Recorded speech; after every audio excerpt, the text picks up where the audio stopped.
Hello and welcome to It Gets So Lonely Here, a visual horror novel where we are running through the forests, running away from something, and we most likely split those videos over 2 days, since the whole thing is 3 hours long, and yeah, let's hop right in. You're running through a forest. It's late at night and the sky is black as pitch. There's nothing to light your way, save for the mom's milky glow, but the rays cannot reach you, not properly.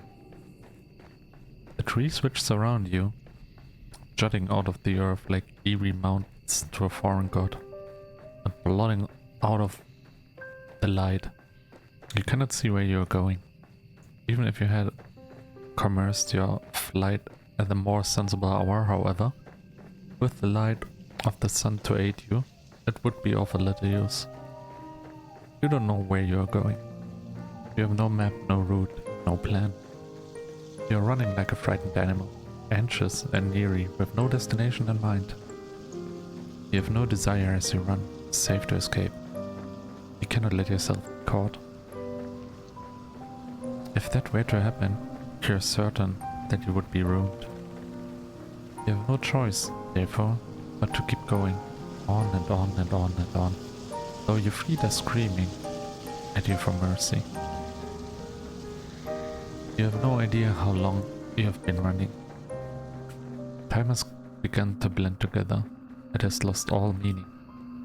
Something sharp snags at the hem of your skirt, but you do not have the luxury to pause or examine what happened. Instead, you tug. The skirt tears. That sound splitting through the forest. You stumble forward with a shocked gasp. You are free, but at what cost? The skirt has been irrecoverably damaged. It might be too late to worry about such trivial matters now, though. If you don't not start running again, soon she will catch you. Then your life will be over. You don't know if she is still following you, but you do not want to risk looking over your shoulder. Are we running from our mom? If you were to see her silhouetted beneath a tree, looking at you with that sickly sweet smile which once ensnared you, you would lose what little nerve you possess. Your legs would lock up and your blood would freeze in your veins. Then you would crumple. You would fall. But you would not hit the ground. She would be there to catch you. Actually cute. I guess it's the mother? Did she not promise when you made that contract that you would never be alone? Maybe not. You would like to take back that silly wish of yours, but it's too late for that. It's too late for a lot of things. All you can do is run. You run and run and run while ice swirls about your feet. It is cold enough to snap the heat from your body and your shoulder from it. I'm sorry. It feels as though you're drowning. It feels as though you're being buried alive. Your knees and your shins meanwhile are bleeding. You cannot endure much more of this. But if you value your own life, you must. You run and run and run until, at long last, you reach a fork in the road.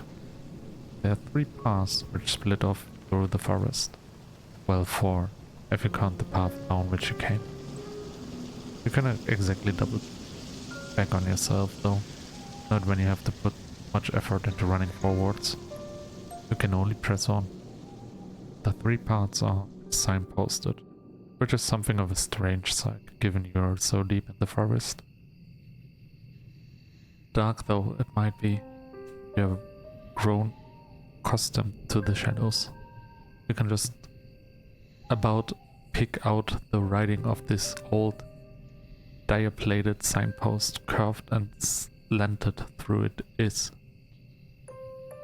Your fate, if you will forgive me for sounding cliché, is in your hands.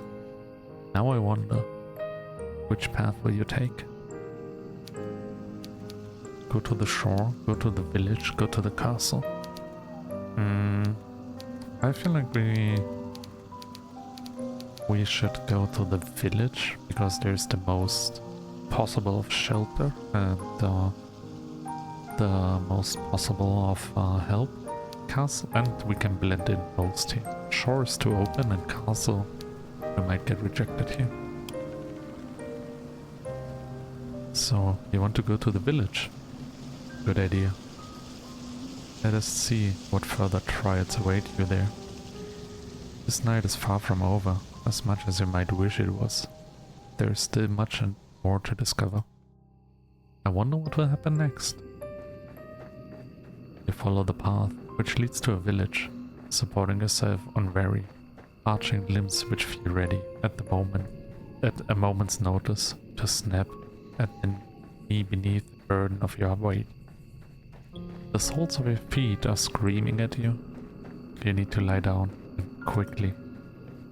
Your only hope, as you continue to run, that you will find a subtle residence in which to rest at the village. Yeah, that was exactly my plan. I like how there's like little footsteps in the background. I like the whole art style. It's pretty good, fitting for the scene. You don't know what will await you at the village, but you have visions as you run of a quaint, scented settlement, or attached cottages with sloping roofs. Surely there will be a kindly peasant who will be willing to put up a young runaway for a few nights. That's my hope. I can imagine too the face of this kindly peasant from the fairy tales you read in abundance as a small child. She will be broad-shouldered and redly faced, with dull brown hair crammed beneath a cap. Her arms will be steady from many years of washing clothes and milking cows, but she will be kind to you and compassionate, just like a mother. You do not know what mothers are like. You hardly ever spoke to yours. Okay, so it's not the mother following us. You are only guessing. You are not a complete fool. However, despite your tendency to daydream, and you do have a few reservations, peasants do not, and you know from your voracious reading, have much money, nor do they have much food. It might be hard to convince a resident of the village, even the kindly washerwoman of your fantasies, to take in a complete stranger. Still, you must try. That is all you can do, really. Oh, pretty village. So you went to the village. It takes some time before you finally emerge from the woods, but finally you manage it. How much time, you ask? I cannot answer that. Did I not say that the time has begun to lose all its meaning? The forest is behind you now, at least, and all the awful nightmares which dwelt within it. It is still cold, though, and still foggy. And it's still dark, too. The sun has yet to rise. You can see the moon more clearly now, though, as it hangs above your head, round as a pearl, or orb, or crystal ball. The moonlight shines down upon the village, nestled among the hills, like a diorama. Hope in you bubbles within you. You finally made it. Surely not, but your salvation awaits you. Follow the winding dirt path to the village, looking like this way and that. But your hope, such a precious, fragile thing, soon begins to fade. The village, up close, does not look half as welcoming as you imagined. They might have picked the wrong path. There are cottages, yes, but they are in a state of disrepair. There are holes in the roof and holes in the windows. Most of the doors are tightly shut, but others are gaping open. The kitchens beyond them are darker than the night sky which shrouds you. There are no lights on in any of the windows, and neither can you see any people. insomniacs like you had them. You cannot hear anything either, beyond the sound of your own footsteps and the low, mournful sighing of the wind. The village is quiet, eerily so. It's immediately obvious, even to a naive girl such as yourself, something terrible must have befallen this village. You know before you try your luck at one of those houses that nobody will answer you. There will be no kindly, red-armed washerwoman to welcome you here, no matter how much you wish for it. But that does not stop you from wishing regardless. Yeah? You at least have to try. If you don't try, you never know. Your knuckles rap smartly against the wooden door. Your efforts soon prove, however, to be in vain. There is nobody here to hear your entreaties. How very sad. You try another door, then another, but the result is the same, regardless of how many doors you wrap up on. Nobody answers you. How could they? There's nobody there. Once again, you have found yourself all alone. At least you have found some dwellings in which you can rest your weary head. Will you utilize one of these cottages for your purposes? Nobody's here, you might as well. But no, an abandoned cottage. It's not what you're looking for. You'd far rather have a companionship, would you not? Bravely, you swallow your tears, wipe your eyes with the back of your arm, in well-precise motion, then inhale. You square your shoulders, and you keep going. Surely the village cannot be completely deserted. There must be one person here, at the very least, who can help you. This is what you are thinking as you resume your search. You flit from cottage to cottage, with precious little to show for your determination, until you make yet another discovery. The village, with its squat thatched cottages, bathed in the moon's glow, has a church. Well, of course it has a church. The villagers who once dwelt here were not godless heathens. Not that their faith did them all that much good in the end. Still, the sight of the church soothes your overtaxed heart. Because it's a good thing. You have something to believe in, and you might can pray in there. You were so focused on your fantasies of a kindly washerwoman taking you in, you did not pause to entertain the fancy of a kindly nun doing much the same. All hope is not lost.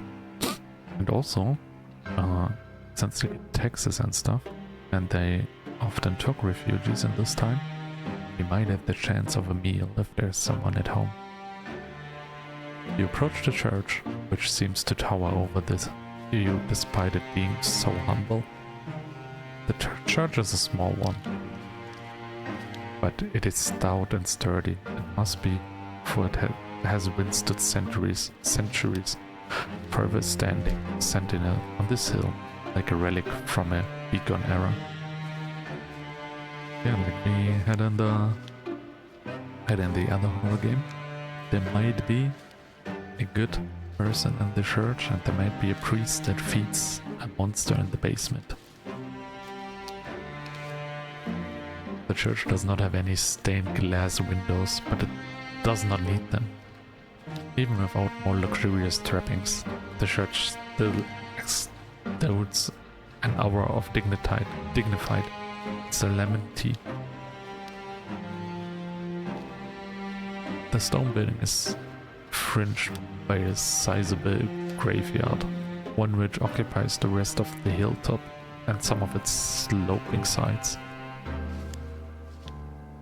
The graves, which have been planted by generations of wardens, are hewn from a similar stone to that which the church's walls are made of. Some of the gravestones are shaped like lozenges, while others are shaped like crosses. A handful of heartstones are even shaped like angels, though these are few and far between. There are very few people in a village such as this one who can afford such a luxurious final resting place. You look at the tombstones with almost childlike curiosity, forgetting in your examination of the visceral, heart-rending fear which gripped you as you ran through the forest. You are out of the woods now, and you have, subconsciously, already begun to relax. You try to read the names hewn into the mirrored tombstones, but it's dark, you are tired, and some of these graves are very, very old indeed.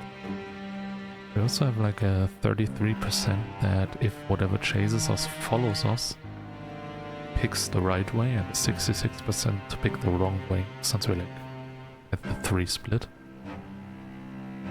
You stain your eyes, but you do not have much luck at this endeavor. Oh well.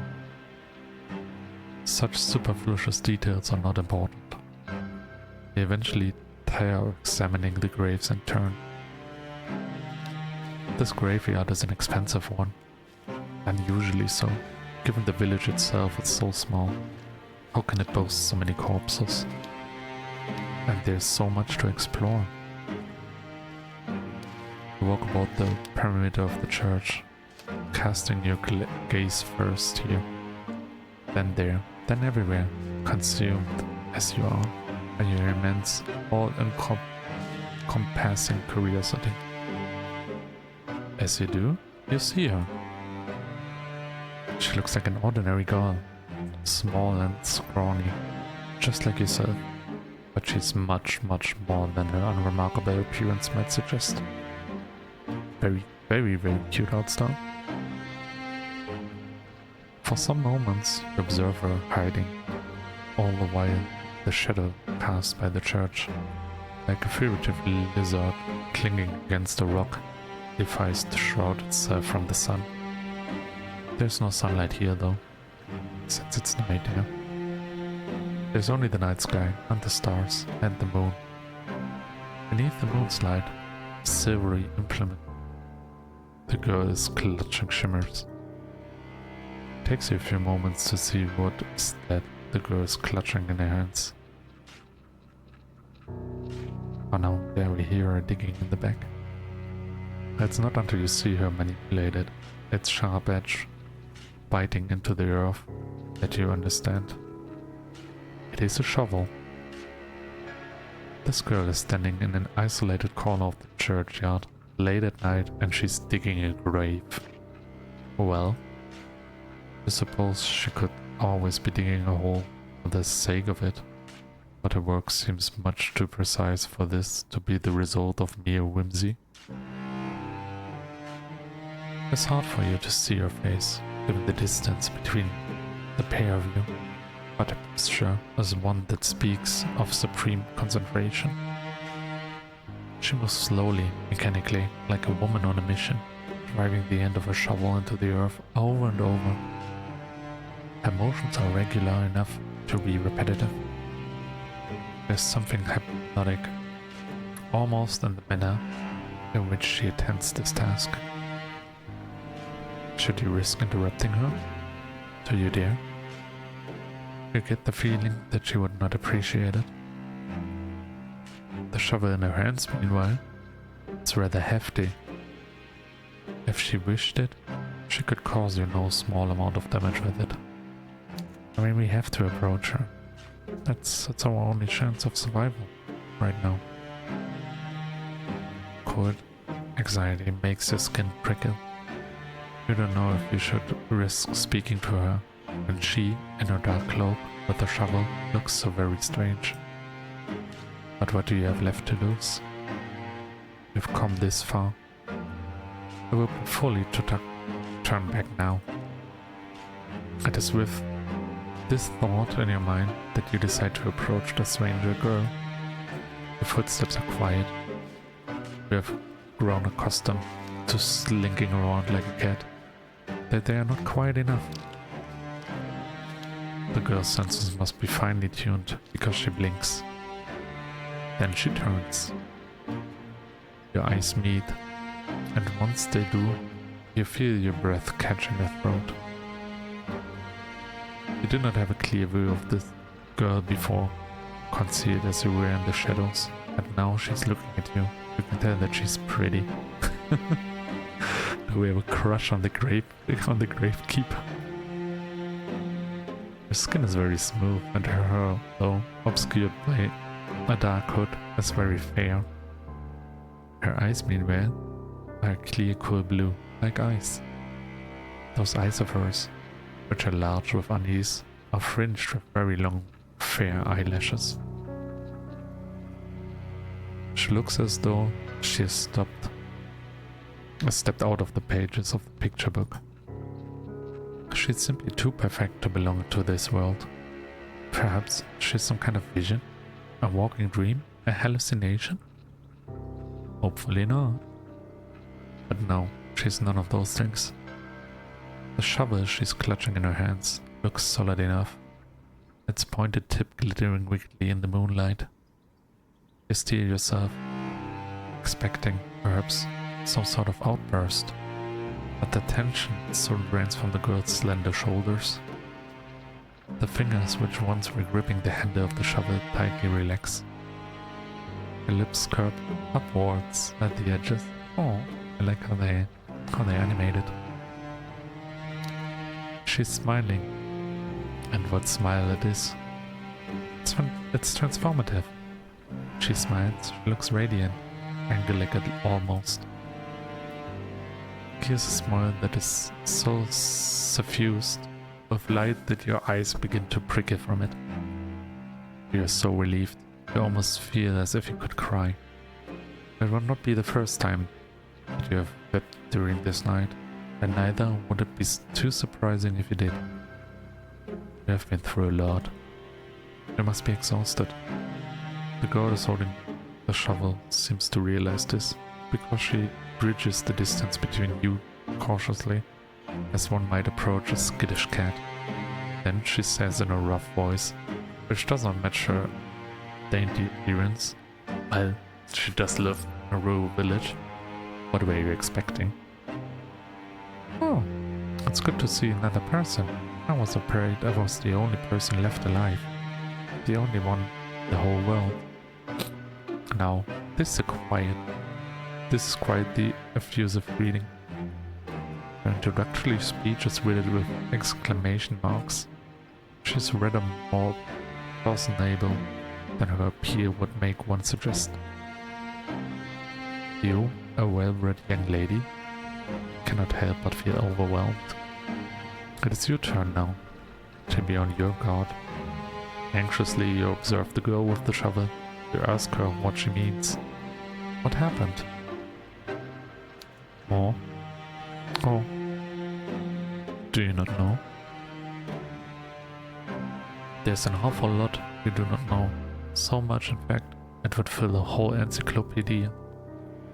No, a whole library. You shake your head ashamed at your ignorance, and the little girl froze. You mustn't been around these parts. I guess I should have known. The village is a small one, and everybody knows everybody else. The girl's expression falls. At least they used to, back when there were still people to know. That ain't the case now, though. Not after the plague. There was a plague.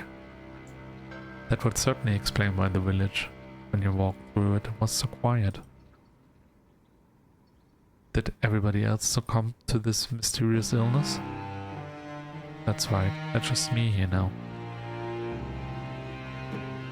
I've seen another human being in a long time.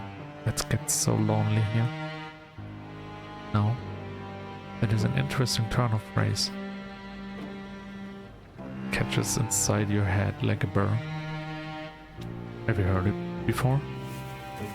You do not have much time to ponder this, however, because it's the girl that takes a step towards you. Oh, but where are my manners? They must have gone rusty after being on my own for so long. My apologies, miss. You look like you've come a long way. You said you were a traveler, yes? And your hands are very cold, just like ice. Would you like to come inside? Maybe have something warm to eat and to drink? Yes. My home's small, I'm afraid. And my food ain't nothing fancy. They'd be more than willing to share. Okay, we still have to be cautious, but that's a great offer. It's not every day another girl steps by, especially not one as pretty as yourself. I'm feeling very blessed. Damn, we got the flirty one here. The girl laughs. A carefree, airy sort of laugh, which does not match your initial impression of her. You thought, when you saw her among the graves, that she would be more distant, somehow, and more mysterious. Perhaps you're mixing her up with somebody else? You're still unsure if you can trust this girl, but her invitation is an appealing one. It's much more appealing, certainly, than spending the night outdoors in the cold, kipping on the graves. I mean, we have the option to go to an empty house, sleep there. We have the option to sleep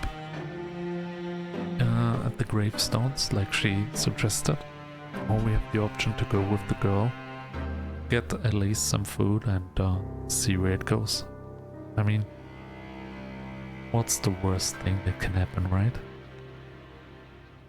What are you, a romantic poet? Please. You make a show of pondering the girl's invitation, at the very least. You don't want to appear too eager. But your acquaintances alias, and inevitably. Why would you ever refuse her? She's the first friendly face you've seen all night. Without her, you would be all alone.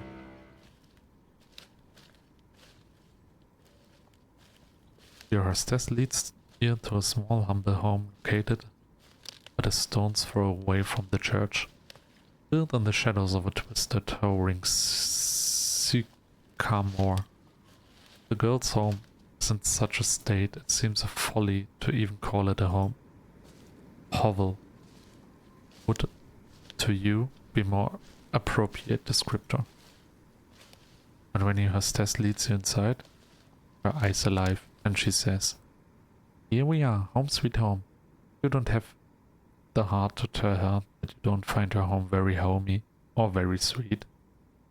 That would be incredibly rude. As a guest, you ought to be more appropriative. Half-heartedly, you look around your newfound surroundings. It's not look that bad. Obviously, it's not the best house, but seems cozy. The ceiling is supported by wooden joists, and it's perilously low. Not so much so that you are in danger of bumping your head, but just enough to feel claustrophobic. There's a fire in the corner, though it's not a good sign to a grate. The fire instead is blazing in the open, a circle of logs set like a scene from a witch's kitchen. Above the fire hangs a silvery pot suspended from one of the wooden eaves. Other objects of interest are hung from the eaves. Iron implements you take to cooking utensils, various herbs, and strips of meat left to cure. The smell of cooking fills the air, mingled with the sharp sauce scent of unwashed bodies. Ah, is it her? Is it us? Is it both of us? How, you wonder, does your hostess clean yourself? You do not see a bathtub anywhere. Perhaps she does not possess one. The girl's home is unremarkable in every regard, but it is, you suppose, better than nothing. At least there is a roof over your head and food to put in your belly, and fire to keep you warm. The girl looks to the pot, suspended over the fire, which she gives stew with a ladle. Then she brings the ladle to her lips to taste whatever concoction she has brewing within it. You can only hope that she's not like the weird sisters from the famous play, doing a broth with funny snake fillets. Yes, I think this is just about done, the girl says to nobody in particular. She sets the ladle down, back into the pot, then looks to you and smiles. Do you want something? It looks as though you have come quite the long way and you must be hungry. These words are like music to your ears, even more divine than the trumpets of God, God's most loyal angels. You're so hungry, you could eat a horse. Not that there were any horses in immediate vicinity. You express your interest to your hostess, who smiles in response. I thought you'd like the sound of that. Just give me a few moments. Your hostess retrieves 2 earthenware bowls from the cupboard with rickety hinges, into which she pours 2 hefty helpings of whatever it is she's cooking. This she serves with bread, which is so hefty it could be used as a murder weapon. Hey, but at least it's something to eat. Just dip it in the soup to like make it not that hard. It's not much, I'm afraid. It's only soup and bread. I should take the edge off your appetite though. You thank your hostess for her hospitality, your stomach rumbling all the while. The soup doesn't look like anything you would typically consume, but the soup's poor presentation does not dissuade you. It is true enough that people eat first with their eyes, but when one is hungry enough, one becomes obliging enough to eat almost anything. What else do you think people, when stranded up on desert islands, will resort to cannibalism? Humans are creatures of necessity. You like to wrap yourselves up in pretensions, but in actuality you are not much better than animals. True. I also know the fun fact that cats at some point will eat their owner if the owner is deceased, which is also kind of crazy to me, I have to say. Maybe not a fun fact, but a fact.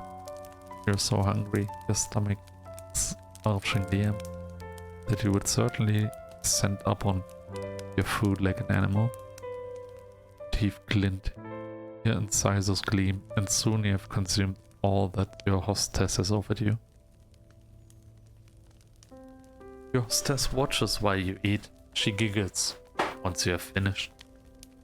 Maybe it was poisoned, since she didn't eat yet.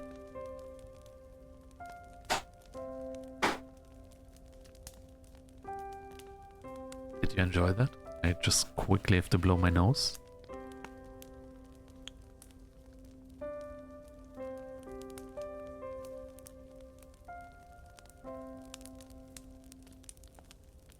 Okay. Oh. Look at your hostess glaze, suddenly abashed.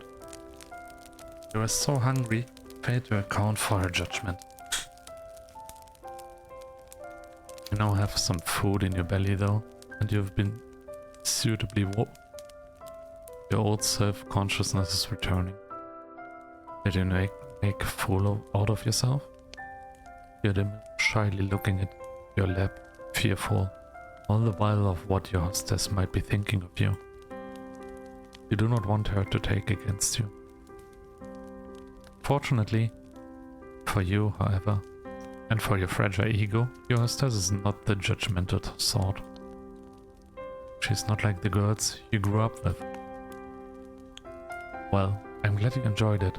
That's nice to see my food being appreciated so so heartily. I know I'm not the best, but I've been practicing for a long while. I used to cook for my father all the time, you see? This remark catches your attention, but this is also maybe the perfect hiding spot.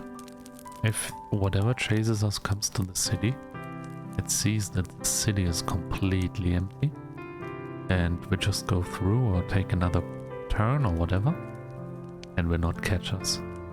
While on the shoreline we would have been an open field, and if we went to the castle, I think, there would for sure be a royal family or something with maybe better food and better beds, but that's also quite obvious that we either didn't get in because we look like torn down, or that whatever chases us finds us there easily.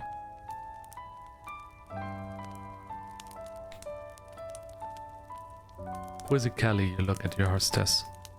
Your abashment over your animalistic eating habits suspended. What happened to her father? It seems a grim thing to contemplate after having eaten, but most likely the sickness. Did your hostess mention something about a plague? Yeah, exactly that. Yes, your hostess says her voice soft now and serious. That's why it was a plague. And what of the villagers was of her father? They're all gone now. Gone? Yeah. Your hostess rearranges herself on her chair, one slender leg folded over the other. Then she begins her tale in earnest. My family has a history. We lived here for centuries by the church, so we can tend to the graveyard. Ah, so this abode is centuries old then. That would certainly explain the dirt. My father used to prepare bodies for burial back when he was alive. He built the coffins and he dug the graves and he lowered the coffins in the dirt. What are they called? Gravekeeper?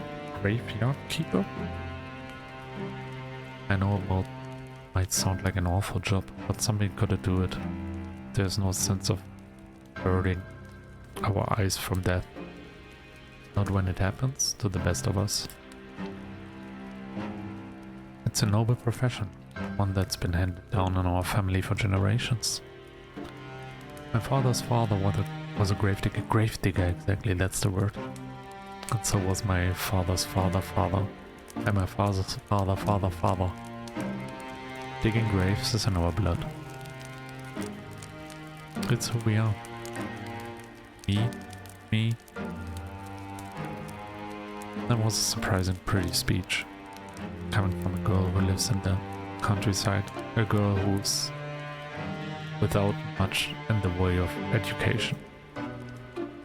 It's apparent just to listen to her and the way she slurs her syllables together that she has never had any elocution lessons, not like you.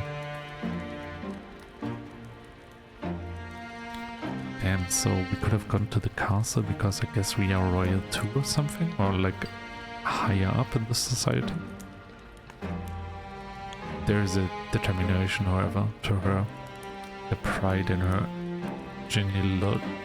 genealogy, which gives her a respectable aura.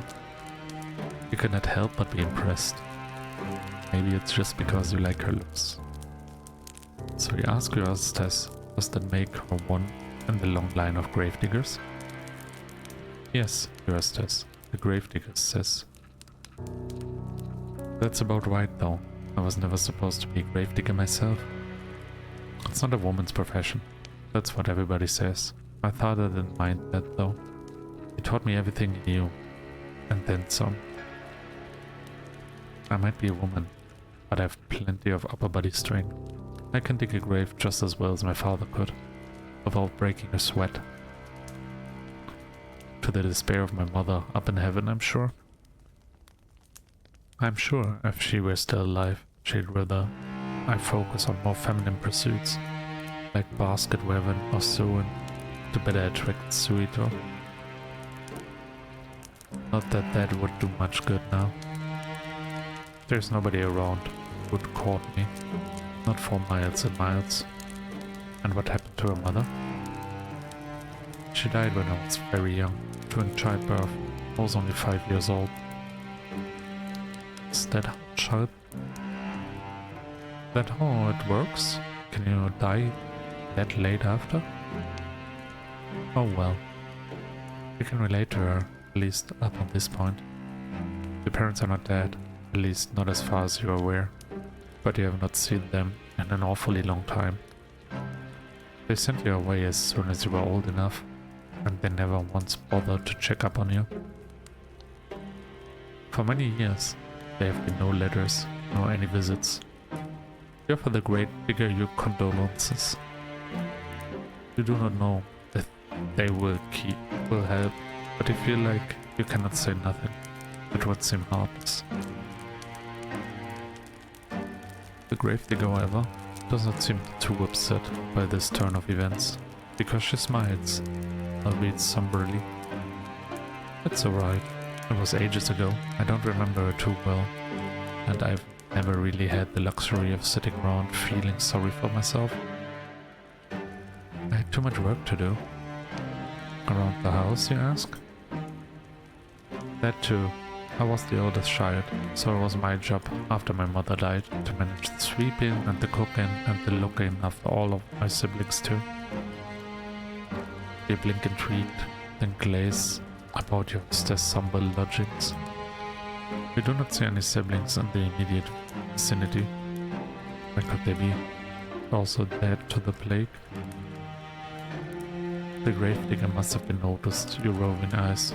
You are not being exactly subtle, because she shakes her head. I had siblings. 2 younger brothers. They are both gone now. Oh. You should have known. They apologize to the gravedigger for the lack of tact, but she does not seem upset by the faux pas. Do not apologize. It's your fault. It's not your fault. My brothers weren't long for the world any day. The youngest, he died when he was still a babe, and the oldest, he died before he reached double digits.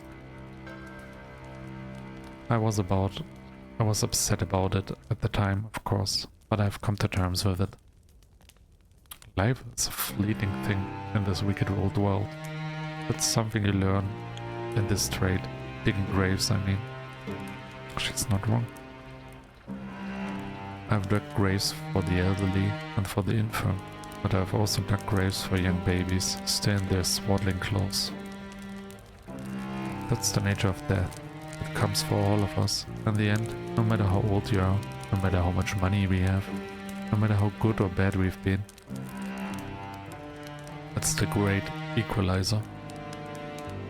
Or so I've heard. A chill creeps down your spine, and you listen to your hostess' speech. She's not wrong, but the immediate mortality of all humankind is not something you wish to contemplate. It's too disturbing. Yeah, death is kinda disturbing. It's inevitable, and we all will have to deal with it at some point. So we have to make the best out of this life.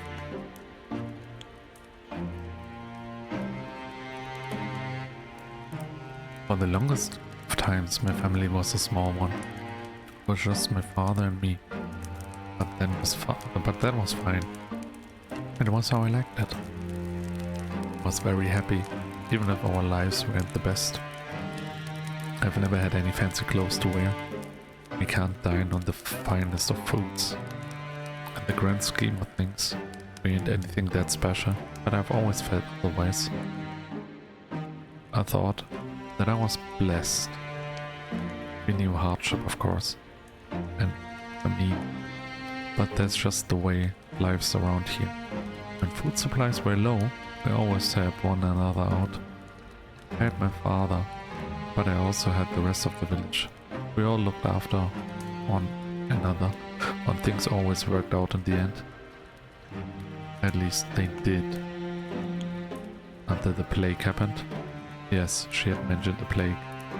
She had been wondering when she was going to return to that topic. You suppose that the plague is the reason that the village as you traversed it was so very empty? You'd suppose right, the plague tore throughout the village. I don't remember when. Feels like it was a while ago, but maybe it wasn't all that long after all. It feels like I've been on my own for centuries, but Josta's eyes begin to cloud over. She looks as though she's tranced with her own memories. What could she be remembering? You have never seen a plague before, though. You have heard of them in your history lessons. The history professor was quite enthusiastic about this subject. She talked about piles of dead bodies stacked up on the streets, stacked up in the wooden carts, come to take them away, with no shortage of amplum. She was a strange woman, your history professor.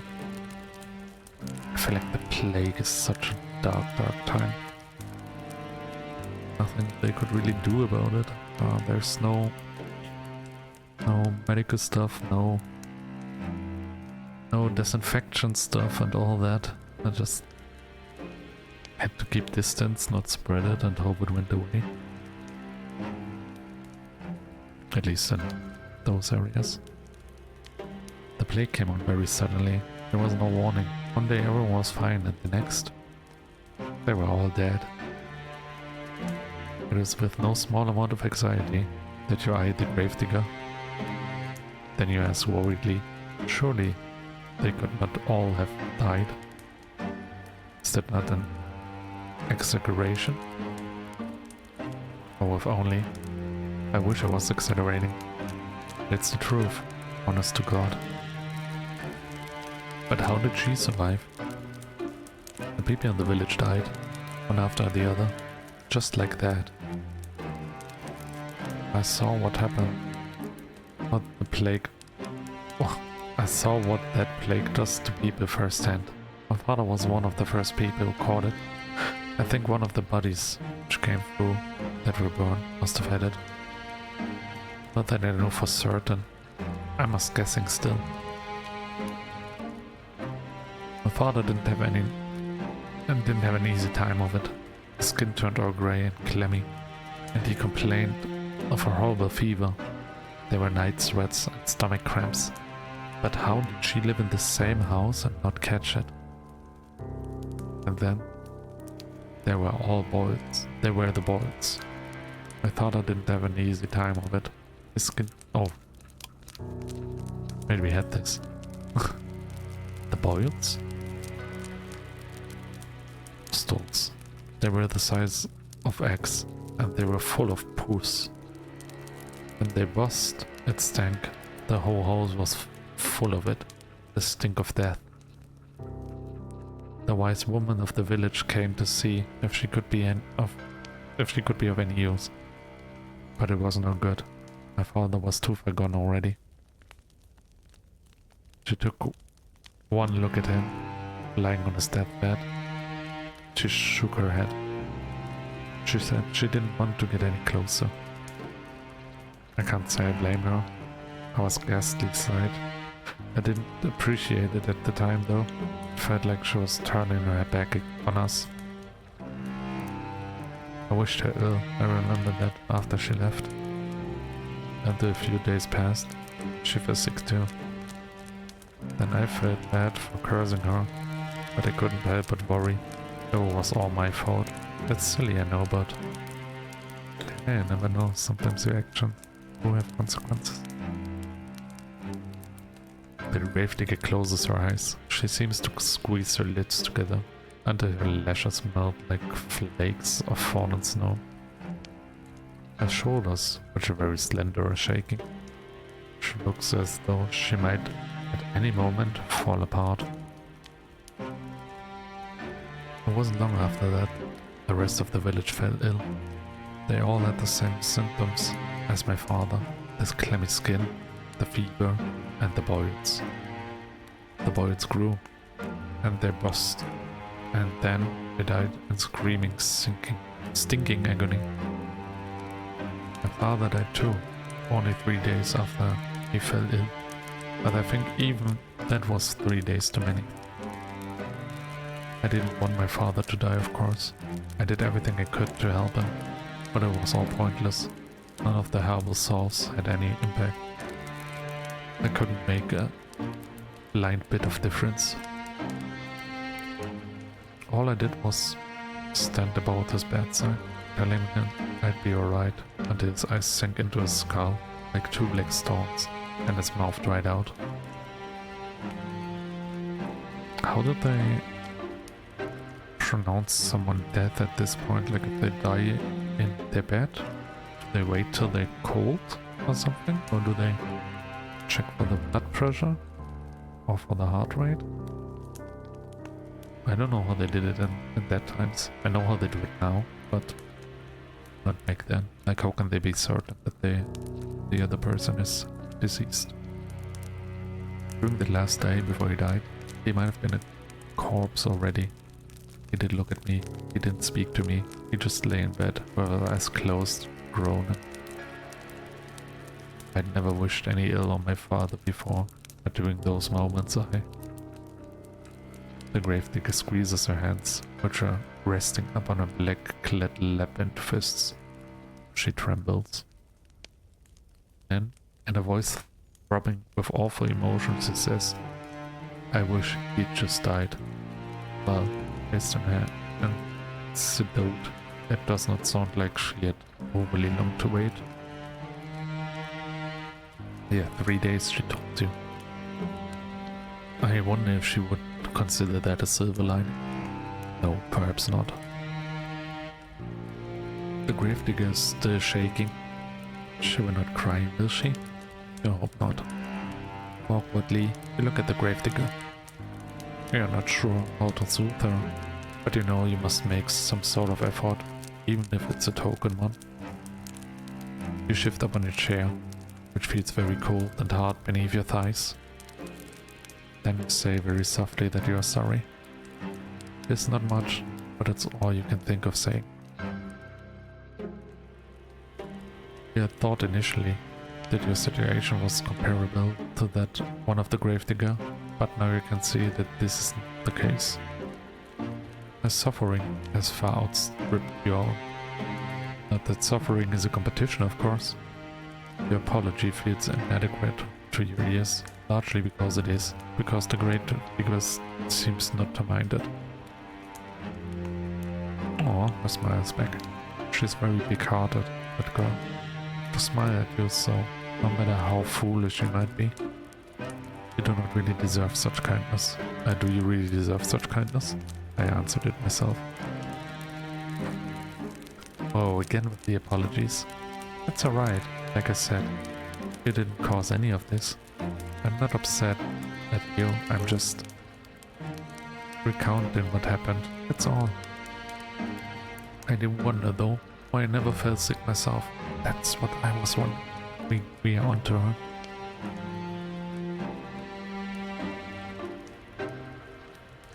I thought I was going to die, so I'd already prepared for the Reaper to come and take me away. But maybe he wasn't interested. Maybe he'd already sated his appetite on all the others. Dead? Or maybe he thought he'd have to leave me alive for practical sake. If my father's gone, who else would tend to the dead? I was the only person left by the end of it all. So I had to bury the people in the village and still not get infected, which is crazy. They are all resting peacefully now, under the earth, where the plague can't reach them. On the one hand, I'm happy for them. They were able to escape from all their suffering. When I think about all the people I've lost now, the gravedigger tenses. Then she sniffs. When I think about the kindly washerwoman who helped me scrub the mud and the dirt from my clothes. Ah, so this village did have its fair share of washerwomen after all. It would seem the earlier instances on this particular point was not without merit. and the handsome young farmhands who used to flirt with me. The priest who preached at the church, who told us wonderful tales of praise, and the children who would skip stones on the lake and play hopscotch in the streets. I can't help but feel so lonely. The gravedigger's eyes begin to shine once she has finished her address with tears, but she does not let them fall. She's being very brave, much more so than you are. Anxiously extend your hand towards her, meaning to... What? Give her a hug? Do not know her well enough. Pet her head? It would be infantilizing. Squeeze her hand? Perhaps that could be misconstrued as a romantic overture, and that is the last thing you want. You endured more than your fair share of teasing over that. You sit there for a few moments, paralyzed by the indecision as the gravedigger poorly suppresses her sniffers. In the end, you let your arm drop back to your side. Your hand rests up on your lap, as useful as a damp kindling. And you do not know what to do with it. And I would say we will take a break here, and we see us in the next episode. I feel like that's a good cliffhanger to see what comes next. I hope you enjoyed the first part of it, and we have a great day or night, and see you soon. Goodbye.